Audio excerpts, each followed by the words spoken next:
Hello everyone, welcome to my channel. So दोस्तों, आज की ये वीडियो बहुत ज़्यादा इम्पॉर्टेंट होने वाली है हमारे DU-SOL एनुअल मोड वाले स्टूडेंट्स के लिए।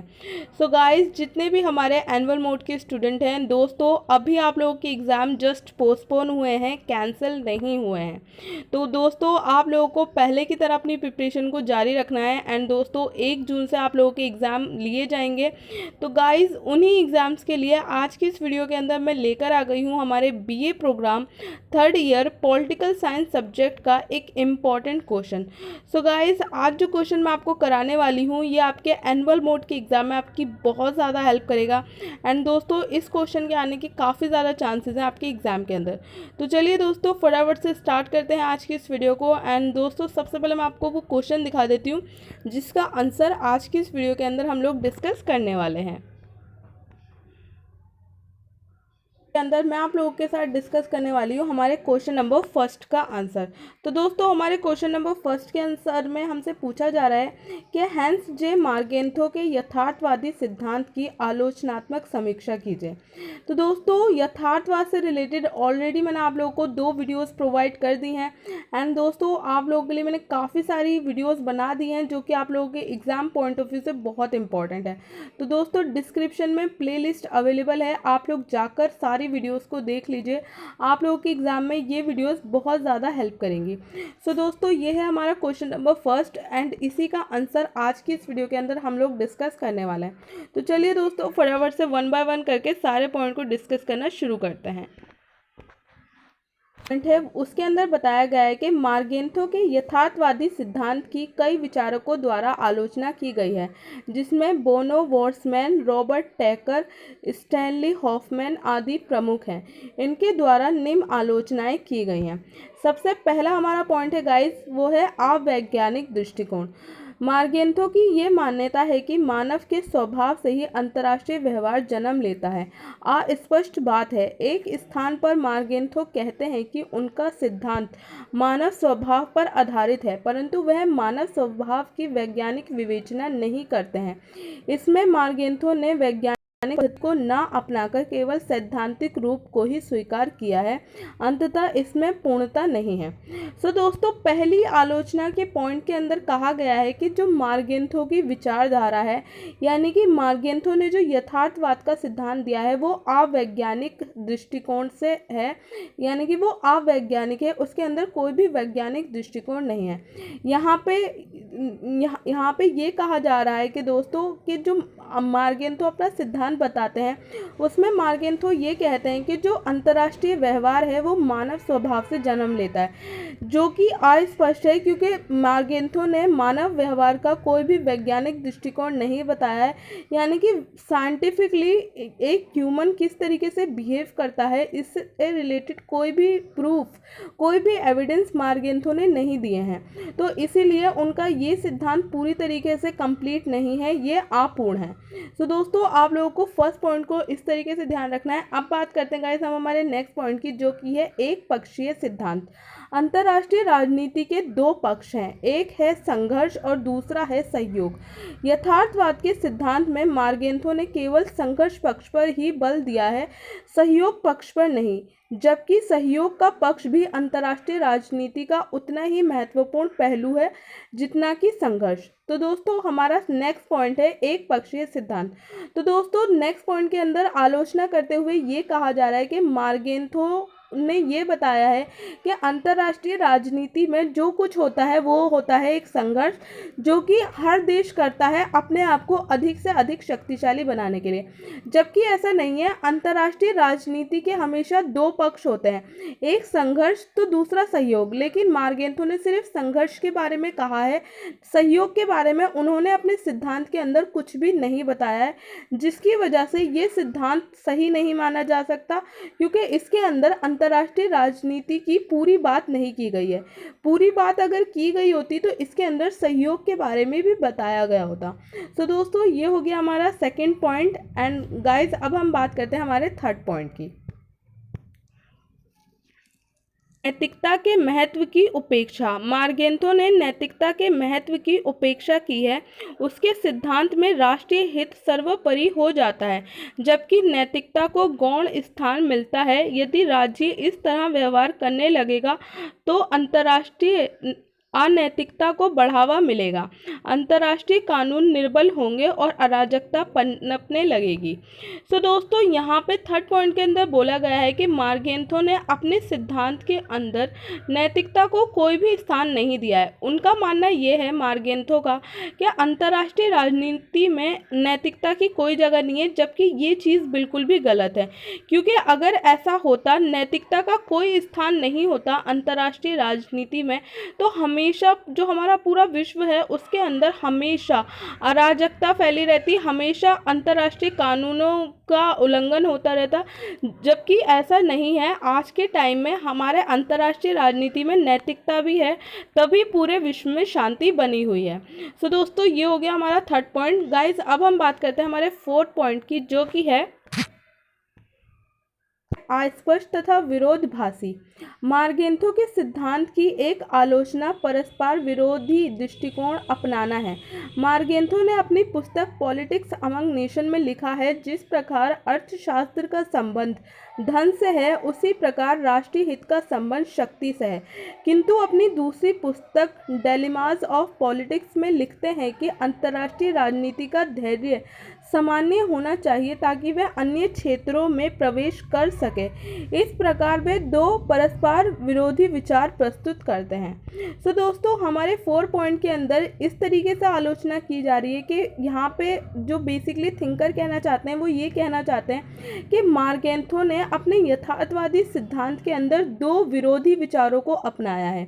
एक तरफ तो वो ये कहते हैं कि राष्ट्रीय हित का मतलब सीधा सीधा शक्ति हासिल करना है, वहीं दूसरी तरफ वो अपनी दूसरी पुस्तक के अंदर कहते हैं कि राजनीति के अंदर धैर्य भी होना चाहिए ताकि वह हर क्षेत्र में प्रवेश कर सके। तो दोस्तों, इस तरीके से मार्गेंथो दो विचारधाराओं के पीछे जाते हैं, जिसकी वजह से उनके इस सिद्धांत को सही नहीं माना जा सकता। तो गाइज, ये हो गया हमारा 4 पॉइंट। अब बात करते हैं हम हमारे 5th पॉइंट की, जो कि है मार्गेंथो की शक्ति की अवधारणा की आलोचना। मार्गेंथो ने शक्ति पर बहुत अधिक बल दिया है। वह सभी अंतर्राष्ट्रीय संबंधों की व्याख्या एकमात्र शक्ति पाने की लालसा के आधार पर ही करना चाहते हैं। अधिकांश विद्वान अंतर्राष्ट्रीय संबंधों की एक ऐसी जटिल प्रक्रिया समझते हैं जिसकी व्याख्या किसी एक तथ्य के आधार पर नहीं की जा सकती। राष्ट्रीय हित को शक्ति के अतिरिक्त अन्य तत्व जैसे कि शासन का स्वरूप, जनता का विश्वास और विचार, राज्य की आंतरिक स्थिति प्रभावित करते हैं। मार्गेंथो ने इन सभी की उपेक्षा करते हैं। तो दोस्तों, यहाँ पे बताया गया है कि मार्गेंथो ने अपने सिद्धांत के अंदर जो शक्ति है उसके ऊपर बहुत ज़्यादा फोकस किया है, जबकि ऐसा नहीं है, क्योंकि बहुत सारे जो हमारे थिंकर हैं वो ये मानते हैं कि अंतर्राष्ट्रीय संबंध एक बहुत ज़्यादा जटिल प्रक्रिया है जिसे सिर्फ एक तत्व का अध्ययन करके नहीं समझा जा सकता। लेकिन यहाँ पे मार्गेंथो सिर्फ शक्ति के बारे में पढ़कर ये कहते हैं कि पूरी का पूरा अंतर्राष्ट्रीय जो संबंध है वो सिर्फ और सिर्फ शक्ति को हासिल करने के लिए बनाए जाते हैं और उनके अंदर संघर्ष होता है, जबकि ये चीज़ गलत है। अगर हम अंतर्राष्ट्रीय संबंधों की बात करते हैं तो उसके अंदर हमें बहुत सारे तत्वों का अध्ययन करना पड़ता है, जो कि यहाँ पे बताए गए हैं। सो दोस्तों, ये हो गया हमारा 5th point. I am sure guys, अभी तक आप लोगों को सारे पॉइंट अच्छे से क्लियर हो गए होंगे। अब बात करते हैं दोस्तों हम हमारे 6th पॉइंट की, जो कि है आधुनिक समय में अनुकूल नहीं है। आज की बदलती हुई परिस्थितियों में मार्गेंथो का सिद्धांत है कि राष्ट्रीय का लक्ष्य मात्र शक्ति प्राप्त करना तथा उसे अपने हित से ही प्रयोग करना उचित नहीं रह गया है। आज राष्ट्रों में सहयोग की प्रवृत्ति भी तेजी से उभर रही है। अंततः मार्गेंथो का सिद्धांत वर्तमान में उतना महत्व नहीं रह गया है, क्योंकि वह वर्तमान परिस्थितियों से दूरी बनाए रखता है। सो दोस्तों, हमारे 6 पॉइंट के अंदर बोला गया है कि आधुनिक समय समय में जो मार्गेंथो का सिद्धांत है वो उतना ज़्यादा यूज़फुल नहीं है, क्योंकि मार्गेंथो हमेशा अपने यथार्थवाद के सिद्धांत में सिर्फ और सिर्फ ये चीज़ बोलते हैं कि एक जो देश होता है उसका लक्ष्य केवल और केवल शक्ति प्राप्त करना है, और उस शक्ति को प्राप्त करने के बाद वो अपने राष्ट्रीय हित को पूरा करना चाहता है। जबकि वर्तमान समय की अगर हम बात करते हैं, हम प्रेजेंट टाइम की जब बात करते हैं, तो दोस्तों आज के समय में ये चीज़ सही नहीं है, क्योंकि आज के समय में अगर कोई देश शक्ति हासिल करने की कोशिश कर रहा है तो वहीं दूसरी तरफ बहुत सारे देश आपस में सहयोग की भावना को भी बढ़ा रहे हैं, आपस में सहयोग कर कर भी अपनी चीज़ों को पूरा कर रहे हैं। तो दोस्तों इसीलिए यहाँ कहा गया है कि वर्तमान समय में मार्गेंथो के सिद्धांत का उतना यूज़ नहीं है जितना कि पहले था। सो दोस्तों ये हो गया हमारा 6 पॉइंट। अब बात करते हैं गाइस हम हमारे 7 पॉइंट की, जो कि है संघर्ष एवं विस्तारवाद का समर्थन। मार्गेंथो शक्ति के लिए संघर्ष को अंतर्राष्ट्रीय राजनीति की प्राकृतिक तथा दृढ़ वास्तविकता मानते हैं। उसका दावा है कि साधारण मनुष्य की भांति राष्ट्रों के लिए भी ये प्राकृतिक है कि वे शक्ति के संघर्ष द्वारा दूसरों पर अपना प्रभुत्व स्थापित करें। इस शक्ति के लिए संघर्ष का उग्र स्वरूप युद्ध ही है।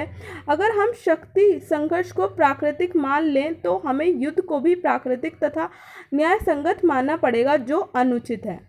सो दोस्तों हमारे 7 पॉइंट के अंदर बोला गया है संघर्ष एवं विस्तारवाद का समर्थन, यानी कि यहाँ पे बताया गया है कि मार्गेंथो अपने जो सिद्धांत है यथार्थवाद का, उसके अंदर विस्तारवाद और संघर्षवाद को बहुत ज़्यादा इम्पोर्टेंस देते हैं। तो एक तरीके से वो इन दोनों चीज़ों का समर्थन करते हैं, क्योंकि वो ये मानते हैं कि आज के समय में जो अंतर्राष्ट्रीय राजनीति है उसके लिए शक्ति हासिल करना, एक राष्ट्रीय के लिए उसके अंदर शक्ति हासिल करना बिल्कुल प्राकृतिक है। अगर हम शक्ति को हासिल करने की चीज़ को प्राकृतिक मान रहे हैं तो हमें उसके लिए फिर युद्ध को भी प्राकृतिक मानना पड़ेगा, क्योंकि युद्ध के बिना तो शक्ति हासिल ही नहीं हो सकती। तो इस तरीके से ये चीज़ बिल्कुल भी सही नहीं है, क्योंकि युद्ध किसी भी कंडीशन में युद्ध को सही नहीं माना जा सकता। सो दोस्तों ये हो गया हमारा 7 पॉइंट। उम्मीद करती हूँ आप लोगों को अच्छे से क्लियर हो गया होगा। पॉइंट है ये सिद्धांत यथार्थवादी नहीं है। कुछ आलोचक जैसे कि रॉबर्ट टेकर, केंथ वोल्टेज आदि मार्गेंथो के सिद्धांत को वास्तविक यथार्थवादी सिद्धांत भी नहीं मानते हैं। देखने में तो ये यथार्थवादी लगता है, परंतु वास्तव में यह आदर्शवादी है। मार्गेंथो के शब्दों में एक राष्ट्रीय सदैव अपने राष्ट्रीय हित को बनाए रखने तथा सुरक्षित रखना चाहता है, और यह उसे करना भी चाहिए। ये एक विशेष रूप में मानवीय स्वभाव को परिभाषित करता है, फिर उसे ही तर्क का आधार मानने के लिए कहना वास्तव में आदर्शवाद है, ना कि यथार्थवाद। तो दोस्तों हमारे कुछ थिंकर्स हैं जो कि ये मानते हैं कि मार्गेंथो ने जो सिद्धांत दिया है वो यथार्थवाद है ही नहीं, यानी कि कुछ थिंकर तो इसको यथार्थवाद मानने को ही तैयार नहीं है, क्योंकि वो ये कहते हैं कि जिस तरीके से मार्गेंथो अपने इस सिद्धांत को एक्सप्लेन करते हैं, इसके अंदर बात करते हैं, तो ये यथार्थवाद से ज़्यादा आदर्शवाद का सिद्धांत लगता है। तो दोस्तों इस तरीके से हमारे पॉइंट नंबर 8 के अंदर कुछ थिंकर का कहना है कि ये सिद्धांत यथार्थवादी है ही नहीं, मार्गेंथो जो सिद्धांत बता रहे हैं वो आदर्शवादी है। सो दोस्तों यहाँ पे आप लोगों को इन थिंकर्स के नेम को ज़रूर ध्यान रखना है। सबसे पहले है रॉबर्ट ट्रैक और फिर है केंथ वोल्टेज। तो दोस्तों आप लोगों को इन दोनों थिंकर्स के नेम्स को ध्यान रखना है। गाइस अब हम बात करते हैं हम हमारे लास्ट पॉइंट की, जो कि है हमारा 9th पॉइंट। एंड दोस्तों इसके अंदर कहा गया है कि विश्व के प्रति अवास्तविक विचार। मार्गेंथो का विश्व को एक स्थिर क्षेत्र मानना है जिसमें शक्ति संबंध अपने आप को समय उत्पादित करते हैं, बड़ा अवास्तविक है। तो दोस्तों 9 पॉइंट के अंदर बेसिकली ये कहा गया है कि विश्व का जो स्वरूप मार्गेंथो ने अपने इस विचार के अंदर दिखाया है, यानी कि अपने इस सिद्धांत के अंदर दिखाया है यथार्थवाद के अंदर, वो अवास्तविक लगता है। विश्व का वास्तविकता में ऐसा रूप नहीं होता है जैसे मार्गेंथो अपने यथार्थवाद में बताते हैं। सो दोस्तों यहाँ पे हमारे ये सारे पॉइंट फिनिश होते हैं। उम्मीद करती हूँ आप लोगों को सारे पॉइंट अच्छे से क्लियर हो गए होंगे। सो दोस्तों अगर आप लोगों को आज की इस वीडियो में की हुई मेरी मेहनत अच्छी लगे तो प्लीज़ इस वीडियो को लाइक कर दीजिएगा, अपने दोस्तों के साथ शेयर कर दीजिएगा। एंड दोस्तों आप लोगों को किसी और सब्जेक्ट के इंपॉर्टेंट क्वेश्चन आंसर चाहिए तो आप लोग मुझे नीचे कमेंट कर सकते हैं। इसके अलावा गाइज आप में से जितने भी ऐसे स्टूडेंट हैं जो कि फर्स्ट टाइम चैनल के ऊपर आए हैं एंड जिन्होंने अभी तक चैनल को सब्सक्राइब नहीं किया है, तो दोस्तों मेरी आप सबसे रिक्वेस्ट है कि प्लीज़ चैनल को सब्सक्राइब कर लीजिए और हमारी टॉपर स्टडी फैमिली का हिस्सा बन जाइए। सो गाइज आज की इस वीडियो के अंदर बस इतना ही। मिलती हूँ मैं आप सबसे नेक्स्ट वीडियो के अंदर, तब तक के लिए थैंक यू सो मच।